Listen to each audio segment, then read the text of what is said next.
Hi friends, Uttarakhand பற்றி பார்க்கலாம். ஓகேவா? ஸோ 2000 நவம்பரில் 9ஆம் தேதி உத்தரப்பிரதேச மாநிலத்தை ரெண்டாக பிரிச்சிருப்பாங்க. அதில் ஒன்று வந்து உத்தரப்பிரதேசம், இன்னொன்று உத்தராஞ்சல் அப்படின்னு சொல்லிட்டு பிரிச்சிருப்பாங்க. இந்த உத்தராஞ்சல் அப்படிங்கிற பெயரை 2007 ஜனவரி 1 உத்தரகாண்ட் அப்படிங்கிறது பெயர் மாற்றம் செஞ்சு இந்தியாவோட 27வது மாநிலமாக உத்தரகாண்ட் இருந்திருக்கும். ஓகேவா? ஸோ முக்கியமான ஆறுகள் அப்படிங்கிறத பார்த்துக்கோங்க. முக்கிய நகரங்கள் டெஹ்ராடூன், ஹரித்வார், நைனிடால், முசௌரி, அல்மோரா, சமோலி அப்படிங்கிறது.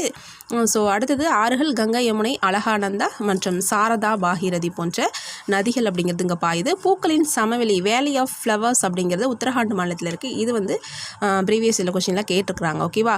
கங்கையும் யமுனையும் உத்தரகாண்ட் மாநிலத்தில் தான் வந்து உற்பத்தி ஆகிறது. ஸோ இந்தியாவின் ஏரி மாவட்டம் நைனிடால் அப்படிங்கிறது சிறப்பு அம்சமாக இருக்குது. அதுக்கப்புறம் ரிஷிகேஷ் அப்படிங்கிற யோகா கேபிட்டலும் இங்கே தான் இருக்குன்னு சொல்கிறாங்க. டெஹ்ராடூன் அப்படிங்கிறது ஸ்கூல் கேபிட்டல் ஆஃப் இந்தியா என்று வர்ணிக்கப்படுகிறது. இந்தியாவோட முதல் தேசிய பூங்கா ஜிம் கார்பெட் தேசிய பூங்கா.